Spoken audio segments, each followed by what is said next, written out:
आपको सबसे पहले बताना चाहते हैं क्योंकि मुल्क भर में आज से तालीमी इदारे खुल रहे हैं, तालीमी सरगर्मियाँ बहाल हो जाएंगी, तमाम स्कूल्स, कॉलेज, यूनिवर्सिटियाँ आज से खुलेंगे फाइनली।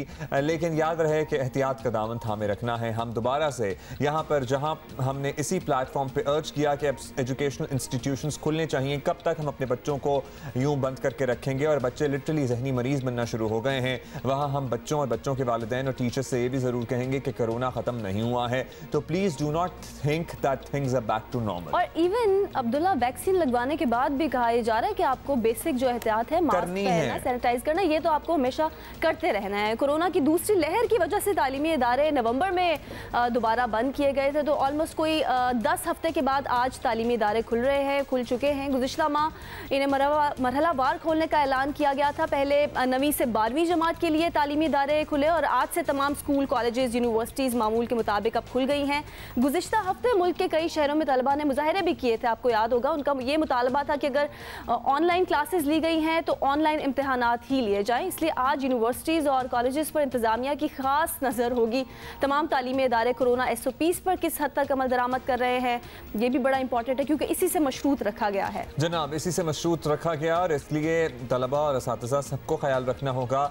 और ये ज़रूर बता दें कि उन तमाम इलाकों में जहाँ अभी सर्दी की शदीद लहर जारी है, जैसे कि हमारे नॉर्दर्न एरियाज़, वहाँ पर स्कूल 15 फरवरी एंड ऑनवर्ड्स खुलेंगे। ज़रा मुल्क के मुख्तलिफ शहरों में क्या सूरत हाल है, इस्लामाबाद से एलेना वकार होंगी हमारे साथ और लाहौर से नवीन अली हमें ज्वाइन करेंगी। एलेना से पहले जान लेते हैं कि इस्लामाबाद में तालीमी इदारे एलेना आबाद जब खुले हैं तो क्या सूरत हाल है, बच्चों का कैसा रवैया है, क्या खुश नज़र आ रहा है और SOPs पर अमल दरामद किस हद तक हो रहा है? जी बिल्कुल, तवील अरसे बाद जो है वो तालीमी इदारे खुले हैं। SOPs पे अगर मैं बताऊं तो SOPs पे काफ़ी हद तक अमल दरामद हो रहा है। बच्चों की अटेंडेंस काफ़ी ज़्यादा देखने में आई है, मुसलसल जो है वो बच्चे आ रहे हैं और कोई भी बच्चा ऐसा नहीं था जो मास्क के बगैर आया हो। मुख्तलिफ जगहों पे जो है वो टीचर्स थी, एक टीचर जो है वो सोशल डिस्टेंसिंग फॉलो करवा रही है, एक टीचर टेम्परेचर मुसलसल चेक कर रही थी और इसी तरह एक टीचर जो है वो सैनिटाइज़ करा रही थी। क्लासरूम्स का विजिट किया है तो उधर भी यही है कि सोशल डिस्टेंसिंग पे जो है वो स्ट्रिक्टली फॉलो किया जा रहा है और जगह जगह स्टैंडीज़ लगाई गई हैं जिन पर हिदायत लिखी गई हैं SOPs पे अमल करने से। और स्कूल की टाइमिंग्स भी इस तरह हैं जिस तरह अक्सर स्कूल में पेपर्स हो रहे हैं तो वो जो है 12 बजे तक उनको उनकी टाइमिंग्स कर दी गई हैं। उसके बाद वही बैक टू नॉर्मल हो जाएगा, 8:30 से 1:30 बजे तक टाइमिंग होंगी स्कूल की। और ज़्यादा गैदरिंग मत हो, बच्चे आपस में मिक्सअप मत हो, तो इसके लिए ब्रेक जो है वो उन्होंने नहीं रखी है कि बच्चे ब्रेक नहीं होगी, कैंटीन में नहीं जाएंगे तो ज़्यादा वो मिक्सअप नहीं हो सकेंगे। सही, ब्रेक नहीं रखी है, ज़्यादा बच्चों को मिक्सअप करने से रोकने के तमाम इक़दाम किए गए हैं। एलेना, आपसे और भी बातें करेंगे कि इसमें कितने बच्चे खुश नज़र आए आपको और कितने बच्चे अभी भी उदास हैं इतना घर बैठने के बाद। लेकिन हम पहले नवीन के पास चलेंगे, लाहौर। नवीन, आप बताइए लाहौर में मुख्तलिफ स्कूल्स में क्या आपको सूरत हाल नज़र आई है? एंड अब जहाँ तक मुझे मालूमात हैं अभी स्कूल्स डेली बेसिस पे नहीं खुल रहे हैं ज़्यादातर, तो हर स्कूल का अपना प्लान है कि 2 दिन बाद बच्चे आएंगे या क्या होगा? जी, ये प्लान जो है ये गवर्नमेंट की तरफ से जारी किया है जिसको फॉलो करना तमाम निजी और सरकारी स्कूलों पर लागू होगा कि 50% बच्चे एक दिन आएंगे जबकि अगले 50% बच्चे अगले दिन आएंगे और हफ्ते में 3 क्लासेस 50% बच्चे लेंगे और 3 क्लासेस जो है अगले 50% बच्चे, यानी मरहलावार जो है इनको खोला गया। और ये जो कानून है ये तमाम तर स्कूलों पर लागू किया गया है। उसके अलावा जो बच्चे यहाँ पर आ रहे हैं, बच्चों से ज़्यादा खुश उनके पेरेंट्स दिखाई दे रहे हैं क्योंकि बच्चों ने शायद छुट्टियों में बहुत ज़्यादा तंग किया है और जो पेरेंट्स हैं वो ज़्यादा खुश हैं कि उनके बच्चे फाइनली अब स्कूल जाएंगे और उनको अभी कुछ घंटों के लिए जो है शरारती बच्चों से ज़रा जो है सुकून मिलेगा। तो बच्चे जो आ रहे हैं उनमें से कुछ बच्चे हैं जो सुबह सुबह रो भी रहे थे और उनकी आंखों में आंसू भी थे, लेकिन ज़्यादातर बच्चे ऐसे थे जो कि खुश थे और वो अपनी फेलो से मिल के, अपनी टीचर से, अपने फ्रेंड से मिलने के लिए बहुत ज़्यादा एक्साइटेड भी दिखाई दे रहे थे। और उनका ये कहना था कि उनको तो कुछ बच्चों को तो रात भर नींद ही नहीं आई कि उन्होंने सुबह स्कूल जाना है। तो इस तरह की मिली जुली जो सूरत हाल है वो यहाँ पर नज़र आ रही है। ताहम जो SOPs हैं उनको प्रॉपर तरीके से यहाँ पे फॉलो किया जा रहा है। जो चौकीदार है वो यहाँ पर सैनिटाइज़र का स्प्रे पकड़ कर खड़ा है, उसके अलावा थर्मल गन से बच्चों को फीवर चेक किया जा रहा है, हैंड सैनिटाइज करवाए जा रहे हैं, बच्चों को मास्क की पाबंदी करवाई जा रही है। इवन स्कूल के बाहर 2 से 3 मास्क पहले खड़े हुए हैं कि जिस बच्चे ने मास्क नहीं पहना वो मास्क पहले खरीदे, पहने और फिर स्कूल के अंदर दाखिल हो।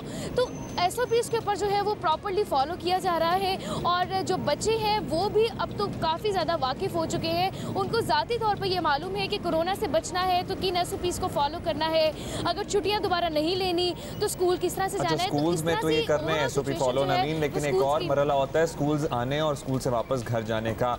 वो जो हमारा वैगन और रिक्शों में सूरत हाल होती है ना, वो बड़ी डिस्करेजिंग होती है। तो अलैना आपसे जान लेते हैं, आप जहाँ मौजूद हैं, आपने आते हुए जहाँ देखा, क्या वैन वाले भी SOPs वगैरह का कुछ ख्याल कर रहे हैं? बड़ा आई डाउट कि वो कर रहे होंगे, क्योंकि उन्होंने ओवर फुल किए होते हैं बच्चे किसी वैन या रिक्शे वगैरह में।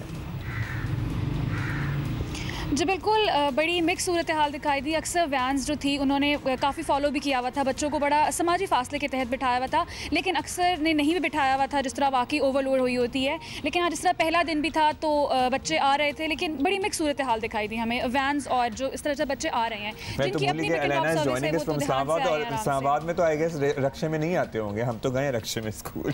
जी जी बिल्कुल, जी जी रक्षे इस्लामाबाद में तो नजर ही नहीं आते हैं। ठीक है, अलैना और नवीन हमारे साथ मौजूद हैं और नवीन जैसे बता रही थी कि बड़ी मिक्स्ड सी फीलिंग है, कुछ बच्चे खुश हैं, कुछ बच्चे उदास हैं, लेकिन सारे पेरेंट्स जो है वो बहुत ज्यादा खुश है कि आज उनके बच्चे जाएंगे, बच्चों को भी कोई मसरूफियत मिलेगी। तो कुछ नवीन, आपको ट्रांसपोर्ट वगैरह में क्या कोई SOP का ख्याल रखता हुआ नजर आया बच्चों को लाने वाले लोग जो थे?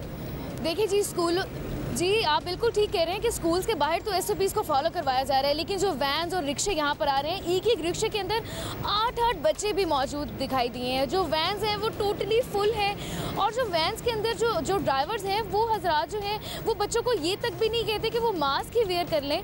यानी ट्रांसपोर्ट के ऊपर तो आप SOPs के बारे में कहें तो बिल्कुल ज़ीरो है, कोई SOP नहीं है। इवन उनको तो ये भी नहीं कहा जाता है कि बच्चे ज़रा फासले से बैठ जाएँ या उतनी सीट्स पर बैठ जाए जितनी अवेलेबल हैं। बच्चे एक दूसरे की गोद में बैठे हुए हैं और बिल्कुल भर के रिक्शा जो है वो स्कूल पहुंच रहा है और स्कूल पहुंच के जो है SOP के ऊपर फॉलो करना शुरू होता है। तो इस तरह की जो सूरत हाल है वो ट्रांसपोर्ट का मसला है जो कि शायद कभी हल नहीं हो सकता, क्योंकि गवर्नमेंट ने बार बार इंस्ट्रक्शन दी थी ट्रांसपोर्टर्स को कि उनकी गाड़ियाँ बंद की जाएंगी, उनको फॉलो किया जाएगा उनको, लेकिन वो सिर्फ बातों तक ही था। ट्रांसपोर्टर्स के ऊपर कोई खासा जो है वो ख्याल नहीं किया जा रहा। Thank you Naveen and thank you Alaina. वही हमेशा हमने यही देखा, इससे पहले जो फर्स्ट वेव के बाद हमारे स्कूल्स खुले थे, बट यू नो एक बहुत धड़का, बहुत डर और बहुत खौफ इस बात का है कि कहीं दोबारा हमें वो सूरत हाल का सामना ना करना पड़ जाए कि हमने बड़ी खुशी खुशी स्कूल खोले और फिर दोबारा से स्कूल बंद कर दिए गए। लेकिन I hope and I wish कि थोड़ा सा ट्रांसपोर्ट वाले भी ख्याल रखें, क्योंकि अभी ऑल्टरनेटिव डे पर ही ये तमाम निज़ाम चल रहा है, यानी तमाम बच्चों को इतने नहीं जाना। से भी खैर इस पर चेक एंड बैलेंस रखना भी बड़ा एक मुश्किल काम है कि ट्रांसपोर्टेशन में किस तरह से SOP छोड़ें जी, हुकूमत के लिए अपने और बहुत काम ख्याल रखा जाए या नहीं, कहाँ वो बच्चों के ट्रांसपोर्ट चेक करेंगे। लेकिन एक दो चीजें अब्दुल्ला वैसे तो अब जिंदगी का हिस्सा बन गई, ये बड़ी अच्छी बात है। जैसे नवीन बता रही थी कि पेरेंट्स भी खास ख्याल रख के बच्चों का उन्हें भेज रहे हैं स्कूल्स में। अब सैनिटाइजर बैग में रखना ये भी एक जिंदगी का हिस्सा बन गया है और इसके साथ साथ मास्क लगाना, ये सारी चीजें इन पर अमल दरामद जो है वो जरूर करिए, क्योंकि कोरोना की सेकंड जो वेव है वो जरा ज्यादा सुअर है।